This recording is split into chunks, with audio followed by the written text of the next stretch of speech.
Check, check, 1, 2.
Good evening. It is 5:30, and I will call this meeting of the Zoning Advisory Committee to order at 5:30.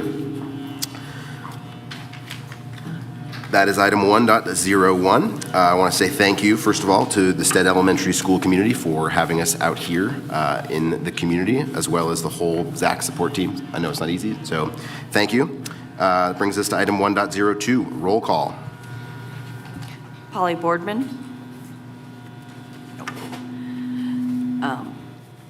Shannon Coley, present. Melissa Cook Sanford. Kristen DeHaan. Present. Cami Elquist Leray. Present. Darren Fleck. Present. Ryan Henderson. Present. Eddie Hirschman. He's going to be late. Mia Mansfield. Adriana Publico. Present. Tyler Rogers. Present. We have a quorum. Wonderful, thank you. Okay, we have two items on the agenda this evening for our primary orders of business. Brings us to item 2.01, approval of the minutes of the October 17th, 2024 meeting of the Zoning Advisory Committee. This is an item for possible action. Are there any questions or comments on the meeting minutes before we take public comment? Do we have any public comment on the meeting notes? No. Very good. Can I get a motion? Kristen DeHaan, for the record, I move that the Zoning Advisory Committee approve the minutes of October 17th, 2024 meeting. And a second? Very Adriana good. Publico. Thank you. We have a motion and a second. All those in favor of approving the meeting minutes from the October 17th, 2024 meeting, say aye. Aye. All those opposed, say nay. The motion is passed. Thank you. All right, that brings us to item 2.02, presentation, discussion, and possible action regarding the proposed enrollment zone adjustments for the 2026-27 school year, potentially impacting the following schools: Stead Elementary School, Lemon Valley Elementary School, Silver Lake Elementary School, William O'Brien Middle School, and Cold Springs Middle School. This is an item for possible action, and I will remind folks that have joined us tonight that want to have public comment on this to please fill out the green cards, which are in the back. They're at the end of the table, and so if you'd like to make sure you have public comment, fill one of those out and give them to Shannon at the end here. So with that, this is an item for possible action, and I'll hand it over to staff from the school district. Thank you very much. My name is Brett Rodella, the long-range planner for the school district. Tonight's presentation will be pretty straightforward, so just get right into it.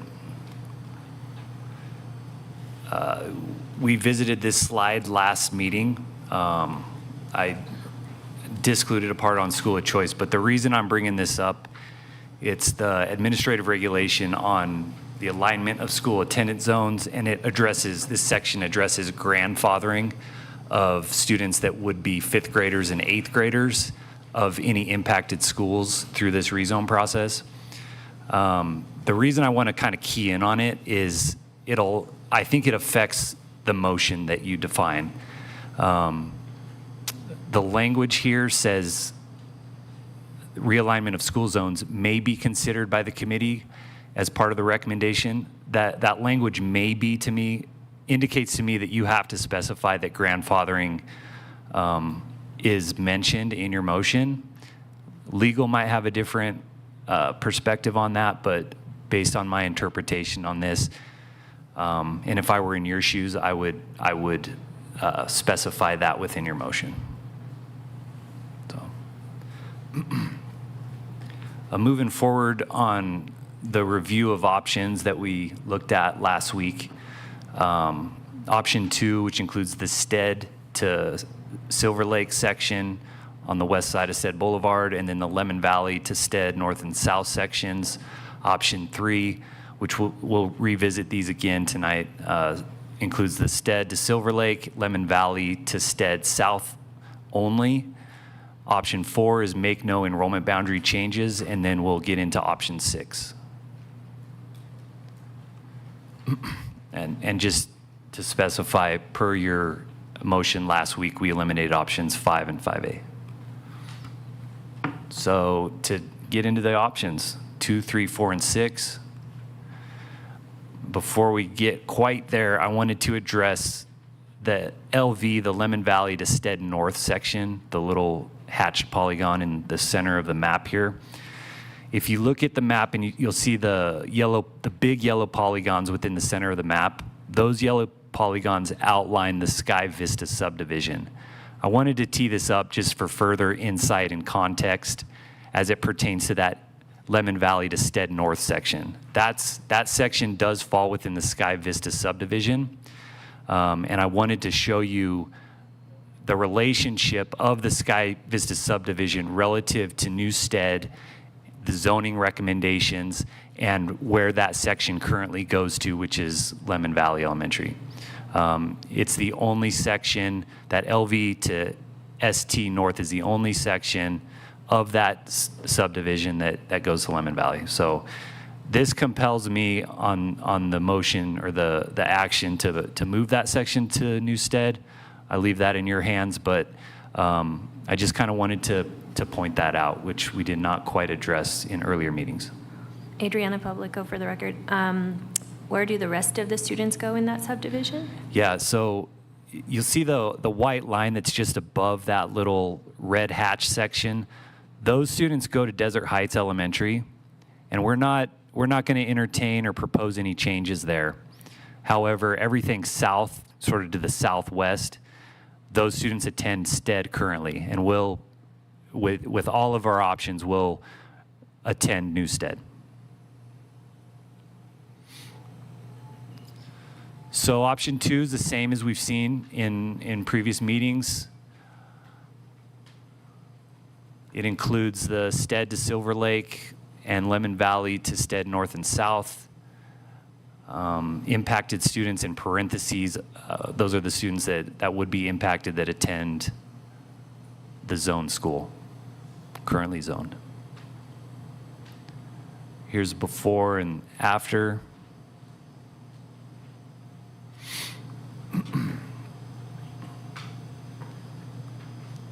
And the enrollment projections on that.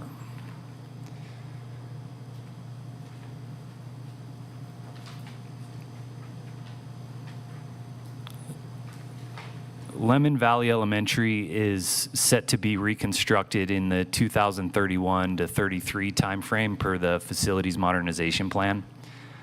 One reason I like this option most is because it balances enrollments between Lemon Valley and New Stead about as tightly as they can be, and it sets up zoning for Lemon Valley, for the new Lemon Valley reconstruction.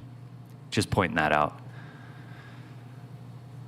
I think this is a pretty well balanced result, all schools considered, most balanced. Moving on to option 3, it's very similar to the previous, with the exception to that Lemon Valley to Stead North section not being rezoned.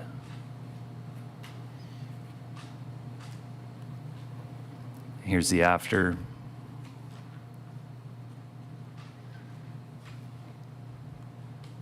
And the projections for that.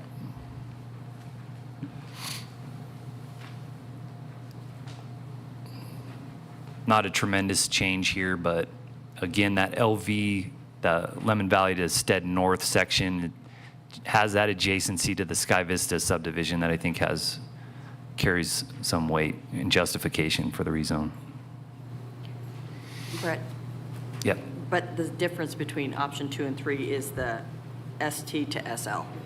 Yeah, the ST, no, that one's in this. It's in the first one too? It's in Yeah. option 2 It's also? yeah, Okay, sorry. no problem. Well, that'll be option 6. We'll get there. Yep. Option 4 proposes no changes.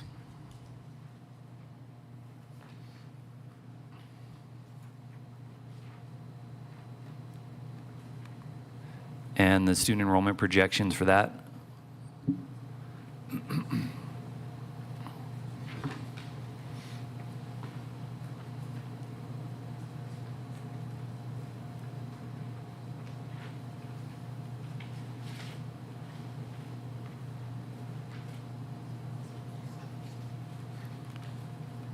And moving forward into option 6, it reflects pretty similar previous examples, with exception to the Stead to Silver Lake action. Silver Lake would not be impacted. Here's before and after. Tyler Rogers for the record. Brett, while we're looking at option 6, the polygon to the lower right, LV to ST, I think last time we met, you mentioned, I think, discovering further development or plans to the community around that area. Can you just sort of restate what we learned last on that?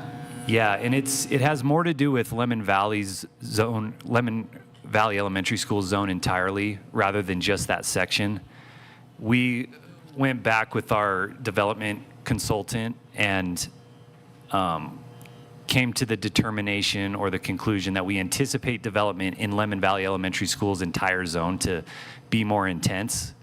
That would fill Lemon Valley to a higher capacity. So we pushed that LV to Stead south section a little more further to the east to absorb development that's already planned.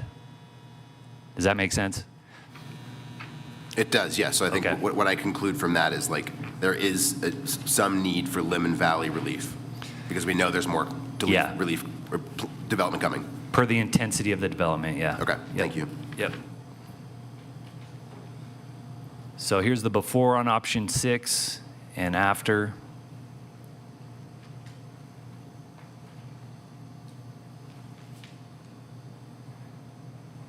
Again, this includes no change to Silver Lake. And here's the student enrollment projections on that.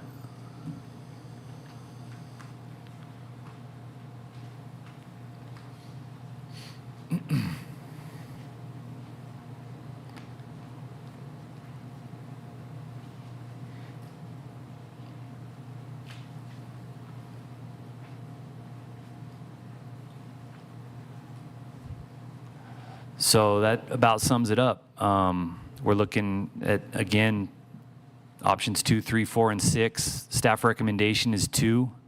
A big part of that is just redistributing some students that are west of Stead Boulevard into their most closely neighborhood school. I think it's friendlier from a transportation standpoint, although it will be a cost-neutral action. One thing I picked up from an associate chief last meeting was that students that attend Stead that do receive transportation to cross Stead going west, a lot of them will just walk across the street. And they've had a number of incidents with car accidents and things like kids getting hit. So I would say that, you know, to be able to minimize things like that, it adds some value, as well as just balancing enrollments to what we perceive as an optimal and logical and appropriate manner. So, Brett, I missed that. Can you restate where the accidents were happening? yeah, on Stead Boulevard, crossing Stead from Stead Elementary School, heading west. I see. Okay, so that's, okay. Thank While you. those kids receive transportation, a lot of them apparently will just walk because it's more efficient, takes less time for them to walk. So, and while, you know, with option 2, some students west of Stead will still continue attending Stead, it's going to minimize the number that do.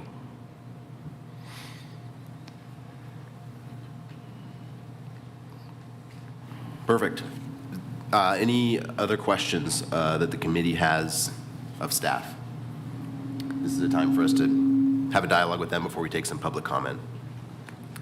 Adriana Publico, which of these options have implications at the middle school level?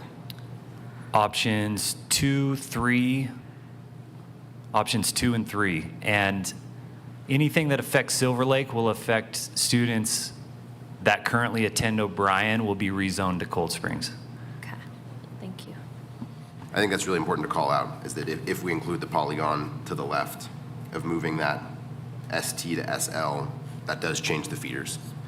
And I That's think correct. All should be aware of that.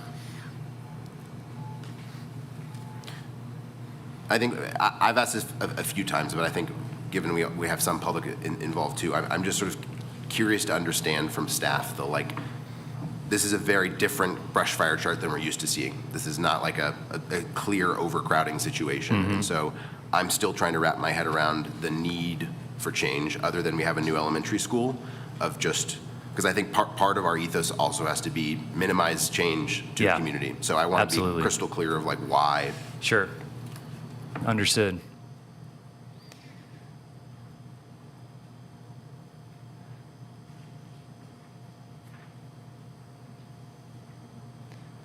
Do you have anything to add on that? I guess when it comes to the FMP and optimizing our enrollment boundaries, there's a case to be made for that. In the administrative regulations, with the guidance from admin regs, as far as I assessed it, the option 2 covered it hit every point, and it was the only one of these options that did.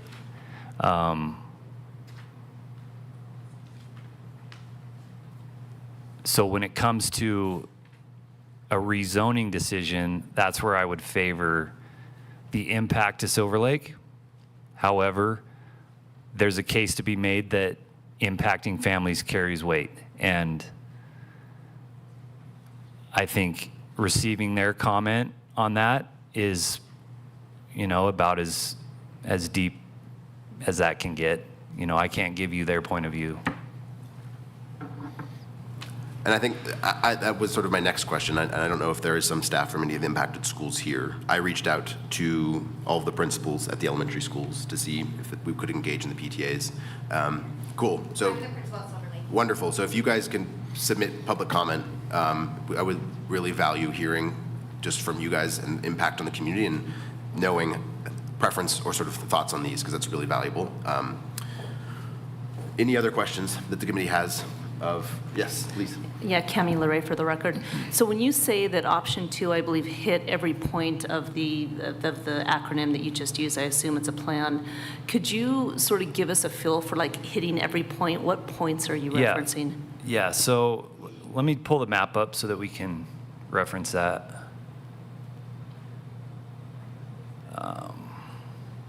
Here we go. So the first item on the guidance it's in Admin Reg 7107, is keep subdivisions small and neighborhood units in the same attendance zone to the extent possible.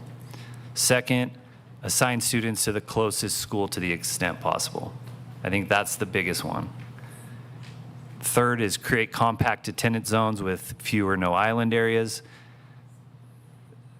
That's addressed in option 2. Include target enrollments that allow for growth and anticipated changing demographics. That works out as Silver Lake does not have any planned residential development. I don't think there's space within their enrollment boundary to add residential units right now. Same with Stead. 5 is comply with feeder patterns to the extent possible. Adjusting your feeder for O'Brien and Cold Springs will do that if you make that shift. And then 6, avoid placing transportation burdens on diversity subgroups. And for me, looking at the map, we assessed last meeting like crow's flight distance of these zones to their proposed school. The ST to SL would set this neighborhood obviously closer to Silver Lake than it would be at Newstead.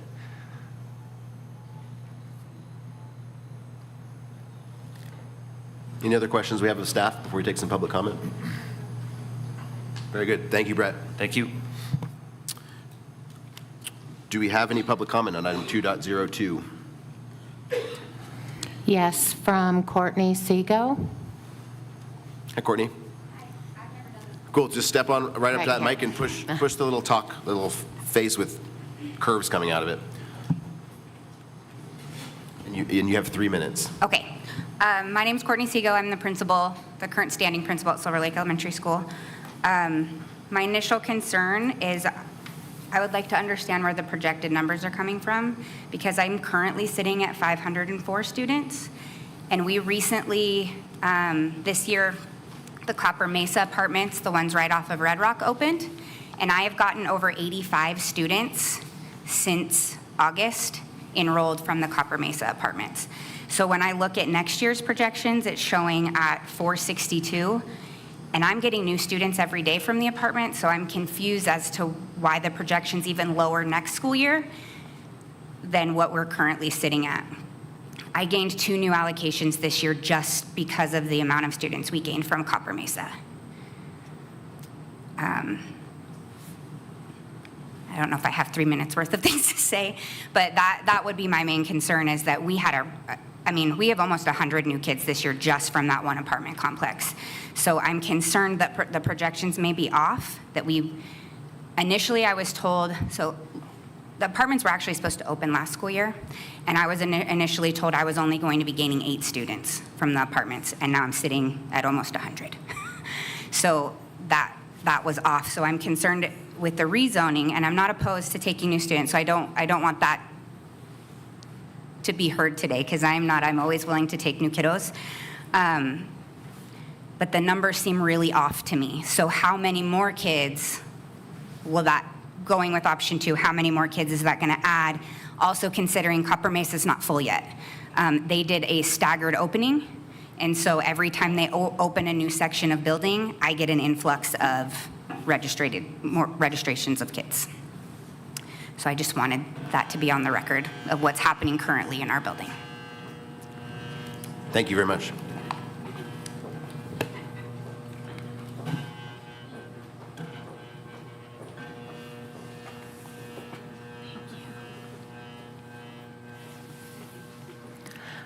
We have public comment from Michelle Will.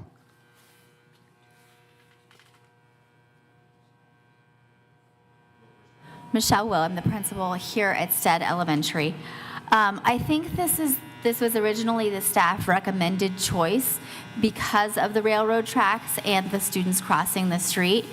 However, although I would love for my for us to have less students, that means less impact for sure. I would have to say with the new zoning, I would foresee that more, right now we do have a bus that does go over there. So despite them being in our walking zone, because the railroad tracks are there and the busy street is there, we do have a bus that goes over there. However, we do have students who choose to walk because it is a faster choice, especially when the weather is nice. But I would say that because our new campus is further that direction, I would foresee that more of those students would be riding the bus either way. So I see that less of a concern, being that we would have the transportation for them to ride the bus, and because it is further away, they would be riding the bus. So as far as the staff consideration there, I'm not sure how much of that actually has a play, just as a consideration. Thank you, and thank you for hosting us tonight. Do we have any other public comment? No. Thank you. All right, this is our chance to chat and deliberate as a committee. Does anyone want to start a discussion? Ryan Henderson for the record. I've initially from the get-go felt no change, just looking at the numbers. I'm kind of gathering from the two principals, no change is kind of their feeling too. I was fine with option 2 if we had to change something, but I just from the get-go felt like we're just changing to change. That's kind of just a statement, I guess.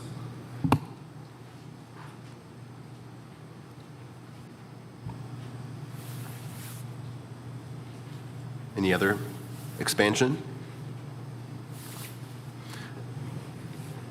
Melissa Cook for the record. If we look at option 4, and which is no change, and with what Ms. Segal just said, I would be concerned because these numbers are showing max of 532 and you're sitting at 504 currently, and those apartments are not completely open. So I think at some point we're going to end up with an overcrowded situation at Silver Lake. So some sort of change is going to be needed regardless. And then to kind of bring in our last decision is we did talk about, and one of the reasons why we went with the decision we did was we wanted to kind of take care of where the building was going to happen, so fill up the schools that were more landlocked and that we didn't have space for more building, and leave some of that room in the newer schools for that growth to happen. So I think regardless, we're going to have to make a change, whether it's this year or in the coming years, due to where there still is open space for building. I think that last part really resonates with me too. I think when I think about like what our focuses have to be, it's around like giving relief to schools that are crowded, 2, also making sure that new development and new schools are being properly filled, and also to, I think, try to minimize the impact on the community. And this is a part of the district that continues to see a significant change, and these communities have already been rezoned a few times historically. And so that is certainly on my mind of trying to really be thoughtful and justify why rezoning needs to happen. And I think, if I understood your last point, like thinking about giving ourselves optionality into the future, like the primary point within these areas that's sort of attention to me is the bottom right, LV to ST, where we know that there's new development currently happening and more to come that can impact Lemon Valley. We've heard that from staff that there's more to come, and so trying to plan for the future to give Lemon Valley future relief by moving that into Stead actually makes sense to me. That's not any of the options that are currently on the table, but I'm currently of the opinion that I don't really feel like moving folks into a different middle school feeder unless there's a compelling reason, which is, I think, sort of the justification or the impact on the polygon to the left, SD to SL. The middle polygon, again, they're currently operating and functioning into the existing school, but the one that makes sense to me is actually to move the polygon to the right, and that's sort of where I'm leaning, is to sort of zero in on that change of moving that polygon out of Lemon Valley into Stead. To me, makes the most sense at the current moment. So what you're saying is that it would be like an option 6A, that we would take off the LV, the Lemon Valley to New Stead, right? And keep Lemon Valley. Correct. to Yeah, Stead. I think, yes, that is what I'm envisioning. Just wanting clarification.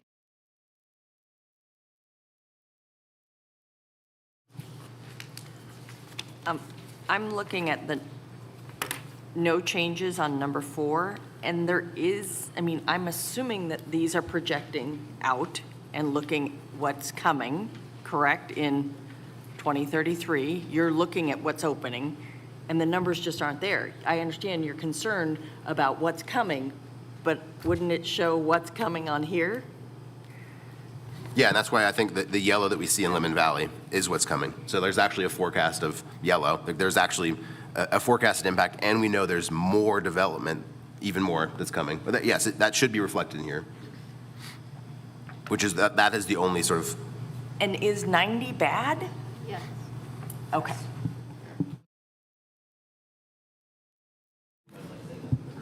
Melissa, Sorry, yes, 90% is a lot. yeah, and Melissa, quick for the record, like, we just heard that although, things are projected, it clearly hasn't been projected, and I'm not sure about, as also an admin representative on this committee, I can also say that we are dealing with a lot of families in our Title I type populations, and it's very similar in my area that it is out here, in that several families are doubling up in these apartments. So 8 would be based on a 1-family apartment, maybe, to 1 to 2 kids. We're sitting, I have a family today. I have 3 families living in a 2-bedroom apartment. And so I imagine that that's where some of that exact same numbers are coming from, and I know that that's hard for Brett to be able to project, but that is the reality of what we're facing in the economy about what's going on in the Reno-Sparks area and how the schools in our lower socioeconomic areas are feeling this impact. And so I think that although he's done a phenomenal job, what we can project and what reality is are 2 totally different things. And so I think that we have to think about that. And just another comment, like moving forward, looking at the middle school perspective, regardless, the numbers don't change a ton at the middle school level. It still shows that Cold Springs Middle School is just barely above 50% for years. So, and again, that's where there is more room to build, and we might in the future see more building out there, which would give us the opportunity to fill up more out there in the future. So, Shannon Coley for the record. So looking at Stead is at 96% right now, and the new Stead will be down to 72. Am I right? Depends on which option are you looking at? Yeah, 3. Option 3. 72. 74. Yeah, that's represented. 72, 74, okay.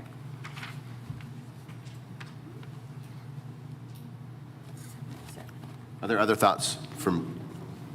Just another idea to put out there for when schools are not at full capacity, that gives us the opportunity to be able to have special programs, to be able to offer things that sometimes we can't offer when our buildings are completely packed because we need the classroom space. We can bring in other agencies like, let's say, a Boys and Girls Club, and they can have an on-site room. We can do some of those things for our community when our schools aren't completely packed. So knowing the needs of the community, I would say I would be in favor of a school not being at 90% or above capacity, because that really limits us from being able to bring in other things into our schools that also help our communities. Darren Fleck for the record, and having not been part of this discussion, I'd just like to add some background. We've had schools open up and be under 90% and have trailers added within the first 2 years. And that goes to design issues with new buildings that have less closable space, more open space. They're beautiful buildings, but you can't close off these hub rooms and everything like that. On top of that, it depends on the buildings and the administrators, how many special programs you have. You may say you're at 77%, but if you have a GT program, strategies, CLS, and I think there's 3 more that I could throw in there. You're now talking about a smaller group of kids taking up a room, and all of a sudden, especially in an elementary school in a high needs area, especially a title area, that 77% takes up a whole lot of the building, and that needs to be considered when you're looking at Stead. And then the older buildings, they may have the mobiles and stuff, but they're going to be tighter with smaller classrooms, and I just think we have to keep that in mind where we've seen new schools be packed, like Melissa said, and then all of a sudden we're rezoning again within a couple of years. Adriana Publico for the record. Initially, I was leaning towards making a change, a recommendation, or voting for a recommendation to change something tonight, but based on what I've heard from many people about the unpredictability of demographics given the economy right now, and the fact that if we do make a recommendation and it goes to change, we kind of tie our own hands for about 4 or 5 years in order to prevent rezoning the same kid twice. I think it might make more sense to wait a year or 2 and see if some of this volatility clears up, and a more compelling reason to move kids and inconvenience families appears. Because I thought there was enough of a compelling argument, but now I'm not so sure. Is anyone feeling a strong, compelling need to change that we should chat about?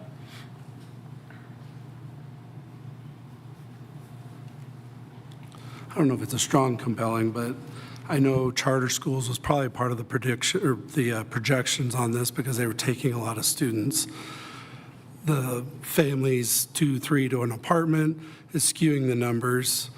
I don't still see a problem waiting 2 or 3 years to kind of see how these numbers shake out with the charter school and economy and whatnot. I'm just struggling with the change, to just make a change because the numbers I'm seeing here just aren't much in the orange or the red. I know yellow's not great, but we're on the really low side of yellow, pretty much in the white. Again, just kind of my opinion. Yeah, I think Tyler Rogers for the record, I think Adriana's point to me resonates too, is like, give ourselves optionality. And if there isn't an immediate need, we could be back here in a year or 2 once Stead is opening, and we can have a better sense of the development. That resonates with me.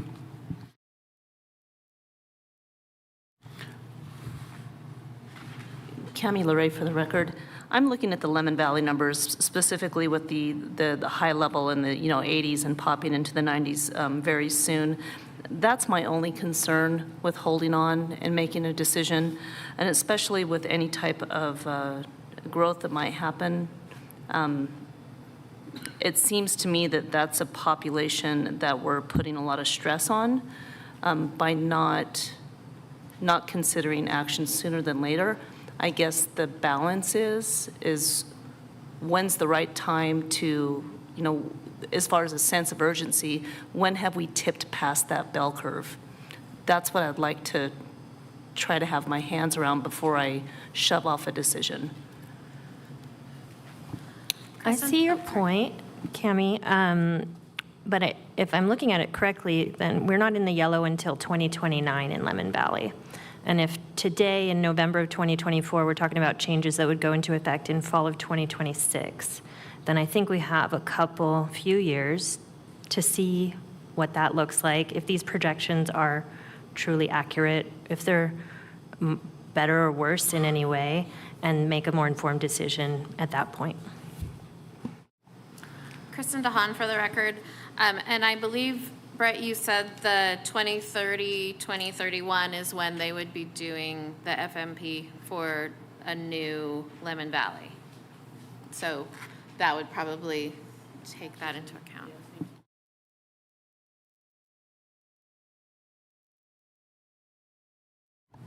I mean, I think at the start of the conversation, I sort of shared the sentiment about trying to get ahead of Lemon Valley's relief, but I think this is, I'd be curious to hear from other members that have been on longer, but when we've looked at these brush fire charts, typically they're like dark red, and they're like immediate action is needed, which is why we take action. So to me, that's always been different with this one. It's just not as clear of a pressing need that school is facing at the current moment. Kristen Don for the record, and also often when there are those brush fire, we have lots of family members giving lots of input, and I do recognize that it's hard for families sometimes at this time of day, but we really haven't heard on public comment via email or in person anybody saying we need to have this. I think that's a really important point too. I'm feeling some sense of consensus that there is no action. We don't need to take an action to not have action. So unless there is anyone else that feels differently or wants to make a motion in a different way, I think we can close out this agenda item. I just kind of wanted to point out on all of what is currently projected, it actually puts Silver Lake almost at that 90% with the current projections, not including what Ms. Segal did bring to our attention, reaching that 90% like by next year. She's at 89% no matter what option we go with. And so I think that's something to consider. So maybe it's not even the Lemon Valley that we're concerned about in 4 or 5 years from now. Maybe it is Silver Lake by next school year that we're concerned. So I would maybe put it to the committee that this is something that we hold off for now, and then we look at it again next school year at this time, because I think we are at some point going to have to make a decision closer than 4 to 5 years, but because we'll have a better idea about what this looks like once those apartments are full, once maybe things calm down a little bit, with the economy and whatnot in the area and the growth, and what other new projections, what the charter schools are going to take out, because isn't one of them supposed to open this next fall? 26, 27. So, but they would have started their enrollment process already. So we'll kind of have I think probably a better idea with some more information, and knowledge is power.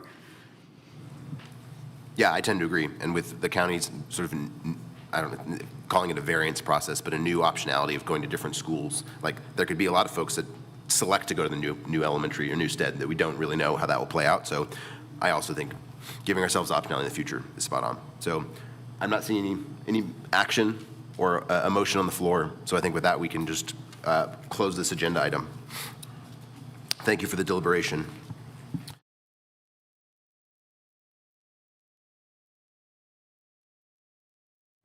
What's that?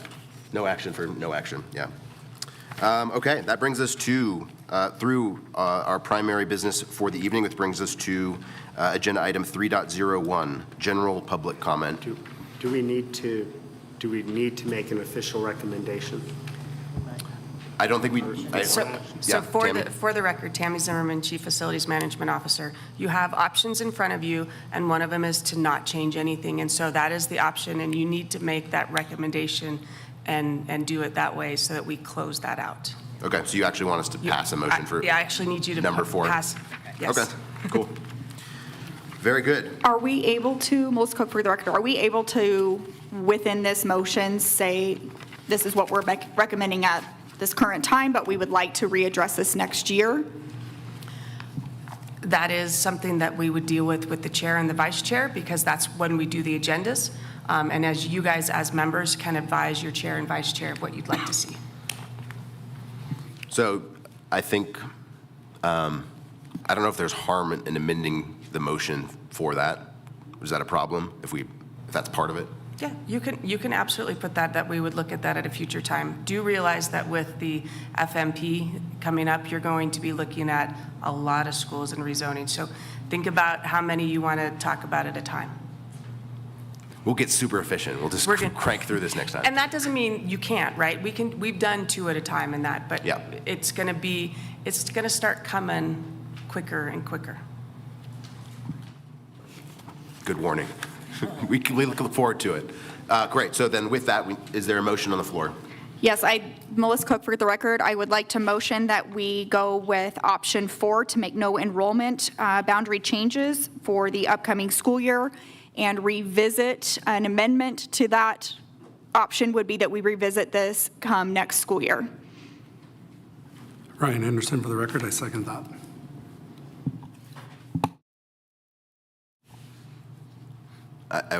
That seems fine. I don't know if we can be specific about when. I think if it's a recommendation, that's probably fine. So no changes for the 24-25 school year? No. 25-26 school year, and we would address this zoning option again At a future date. at a future date in the fall of 20, Just in a future, can we just future date? future date. There we go. Great. Because we had a second, do we? Yeah, so that I need a second on the We amended. had a second before, yeah. Ryan Henderson, I second that motion. Is everyone clear on the motion, the revised one that has been put out? We're all clear? No, it's good. We don't have the lawyers here, so Tammy's us keeping it in order. We have a motion on the floor and a second. All those in favor of the motion say aye. Aye.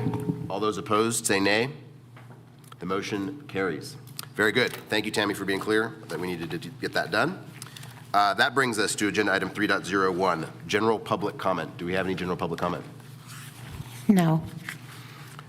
Very good. That brings us to agenda item 3.02, the announcement of our next meeting. We will be meeting on January 16th, 2025. So we will see you in the new year. Happy holidays to all. And that brings us to agenda item 3.03, adjourning the meeting. Thank you.